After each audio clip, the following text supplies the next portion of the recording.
Hi friends, welcome to our channel. Brahmamudi serial next ఎపిసోడ్లో ఏం జరగబోతోందో ఈ వీడియోలో చూసి తెలుసుకుందాం. ప్రకాశం కళ్ళు తెరిపించిన కళ్యాణ్ అసలేం జరిగింది అని తెలుసుకోవడానికి ఈ వీడియోని స్కిప్ చేయకుండా ఎండ్ వరకు చూసేయండి. కళ్యాణ్ ధాన్యలక్ష్మి ప్రకాశంలను నిలదీస్తూ ఉంటాడు. అలా అప్పుడు కళ్యాణ్ ఇలా అంటూ ఉంటాడు, మీ ఇద్దరికి అందరి ముందు చెప్తున్నాను, ఇంకొకసారి ఇలా ఆస్తి విషయాల్లో గొడవలు అంటూ నా గురించి ఊసెత్తితే మాత్రం కన్న తల్లి తండ్రులు అని కూడా చూడను అని అంటాడు. ఆ మాటకి ధాన్యలక్ష్మి ప్రకాశంలు ఇద్దరూ ఆశ్చర్యపోతారు. అపర్ణ, సుభాష్, ఇందిరాదేవులు ముగ్గురు చాలా సంతోషపడుతూ ఉంటాడు. చిన్నవాడైనా కానీ చాలా మంచిగా ఉన్నతంగా ఆలోచిస్తున్నాడు అని చాలా ఆనందపడుతూ ఉంటారు. అప్పుడు కళ్యాణ్, నానమ్మ, మా అమ్మా నాన్నల ప్రవర్తన వల్ల నీకు చాలా బాధ కలిగి ఉంటుంది. వాళ్ళ తరపున నేను నిన్ను క్షమాపణ అడుగుతున్నాను. క్షమించు నానమ్మ. ఇంకొకసారి ఇలాంటి తప్పు జరగనివ్వకుండా నేను చూసుకుంటాను. ఇప్పటి వరకు ఈ తప్పు ఈ ఇంట్లో ఇలా జరుగుతుంది అని నాకు తెలియదు. లేకపోతే నేను ఎప్పుడో వచ్చి మా అమ్మా నాన్నలని అడ్డుకునేవాడిని. నన్ను క్షమించినానమ్మా అని క్షమాపణ కోరుకుంటూ ఉంటాడు.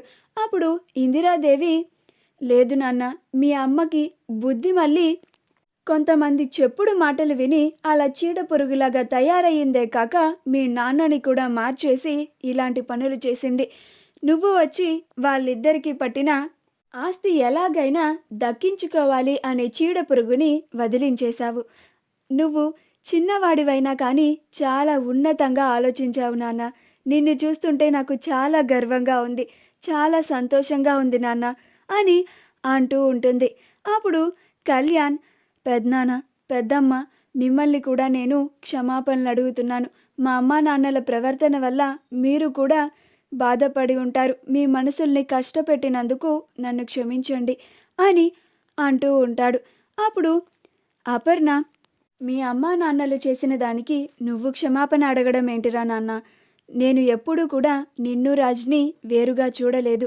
నిన్ను కూడా నా కన్న కొడుకే అని అనుకున్నాను అని అంటోంది. ఆ తరువాత సుభాష్ వచ్చి కళ్యాణ్ని కౌగిలించుకుంటాడు. ఇదంతా చూసి రుద్రాని, ఈ ప్రేమ కురిపించుకోవడాలు నేను చూడలేకపోతున్నాను అని, ఏంటి ధాన్యలక్ష్మి ఇది?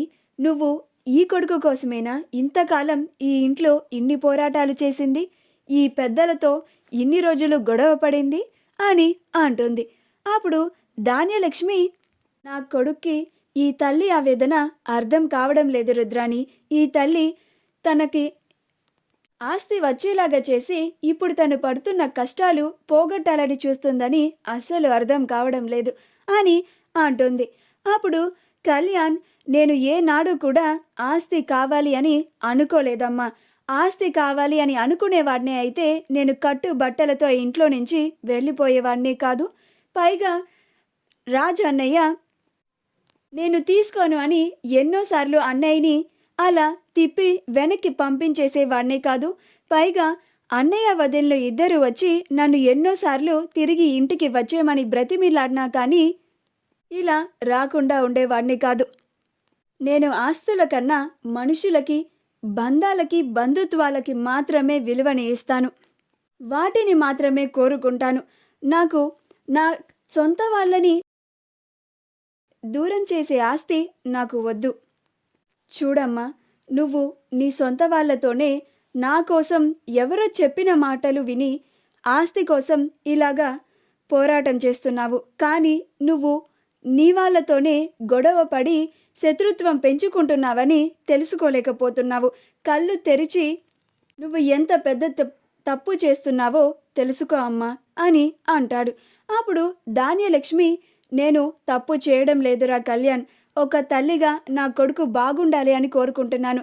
కేవలం అందుకోసం మాత్రమే ఇవన్నీ చేస్తున్నాను, అంతేకాని వేరే దురుద్దేశం ఏదీ లేదు అని అంటుంది.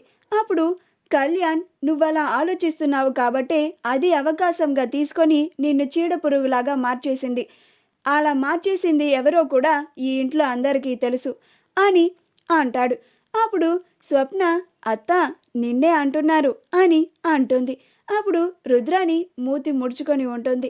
కళ్యాణ్, చూడమ్మా, నువ్వు అనుకున్నట్లుగా ఆస్తిని వాటాలుగా విభజించి తీసుకున్నంత మాత్రాన మనం ఆ ఆస్తులతో భోగభాగ్యాలని అనుభవించచ్చేమో, కానీ మన వాళ్ళ బంధాలని దూరం చేసుకుంటాము. వాళ్ళు చూయించే ప్రేమని కూడా దూరం చేసుకుంటాము. ఆస్తి ఉంటుందేమో కానీ ఆ ప్రేమ దొరకదు మనకి. పైగా పెదనాన్న, నాన్న ఇద్దరు చిన్నప్పటి నుంచి ఈ ఇంట్లోనే పుట్టి పెరిగి కలిసి ఉన్నారు. ఇప్పుడు నువ్వు ఆస్తి కోసమని వాళ్ళిద్దరిని విడతీయాలని చూస్తున్నావా అని అంటాడు. అప్పుడు ప్రకాశం, నాన్న కళ్యాణ్, నేను చేయలేని పనిని నువ్వు చేశావు. పైగా నా కళ్ళు తెరుచుకునేలాగా చేశావు. ఇన్ని రోజులు నేను మీ అమ్మకి ఎదురు సమాధానం చెప్పుకోలేక, చెప్పడానికి నా దగ్గర సమాధానం లేక నేను మీ అమ్మకి తల వంచేశాను. మీ అమ్మ ఏది చెప్తే దానికి తలాడించేశాను. నేను నా వాళ్ళతో ఆస్తి కోసం కోర్టులో గొడవ పడాల్సిన పరిస్థితి నాకు ఎందుకు వచ్చిందా? నేను ఎందుకని ఇలాంటి చిక్కుల్లో పడిపోయానా? నా వల్లే ఈ ఇంటి పరువు పోతుంది అని చాలా పశ్చాత్తాపపడుతూ ఉన్నాను. నాలో నేనే బాధపడుతూ సతమతమైపోతూ ఉన్నాను. కానీ మీ అమ్మకి ఎదురు చెప్పలేకపోయాను. తనకి చెప్పడానికి కూడా నా దగ్గర సరైన కారణం కూడా లేదు, సరైన సమాధానం కూడా లేకపోయింది. అందుకనే నేను నా వాళ్ళని బాధ పెడుతున్నాను అని తెలిసినా కానీ ఇలా కఠినమైన మార్గంలో ప్రయాణించాలి అని అనుకున్నాను. కానీ కళ్యాణ్, నువ్వు వచ్చి నేను ఏం తప్పు చేస్తున్నానో నాకు తెలిసొచ్చేలాగా చేశావు. ధాన్యం, ఇప్పుడు చెప్తున్నాను, ఇక నువ్వు ఏమి చెప్పి నన్ను బెదిరించినా కానీ నేను మా వాళ్ళకి ఎదురుగా అస్సలు తిరగను.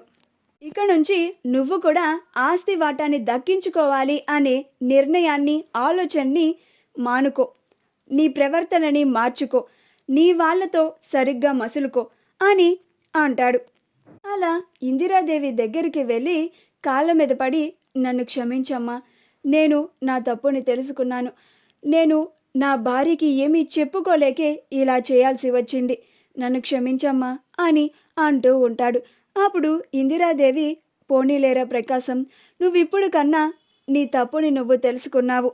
ఇప్పుడు నుంచైనా నీ భార్యని సరిగ్గా ఉండమని చెప్పు. నీ భార్యని ఎవరి చెప్పుడు మాటలని వినద్దు అని చెప్పు. ఆ చెప్పుడు మాటలే ఇంతవరకు దారి తీశాయి అని అంటుంది. ఆ తరువాత ప్రకాశం అపర్ణ, సుభాష్లని కూడా క్షమాపణ అడుగుతాడు. అప్పుడు వాళ్ళిద్దరూ, అయ్యో ప్రకాశం, ఏంటయ్యా ఇది అని అపర్ణ అంటుంది. అప్పుడు సుభాష్ కూడా, ఏంట్రా ప్రకాశం ఇది, నేనెప్పుడు కూడా నేను నిన్ను తక్కువగా చూడలేదురా అని అంటాడు. మా వీడియో కనుక మీకు నచ్చినట్లయితే లైక్ చేయండి, షేర్ చేయండి, మా ఛానల్ని సబ్స్క్రైబ్ చేసుకోండి. పక్కనే ఉన్న బెల్ ఐకాన్ని క్లిక్ చేయడం మాత్రం మర్చిపోకండి.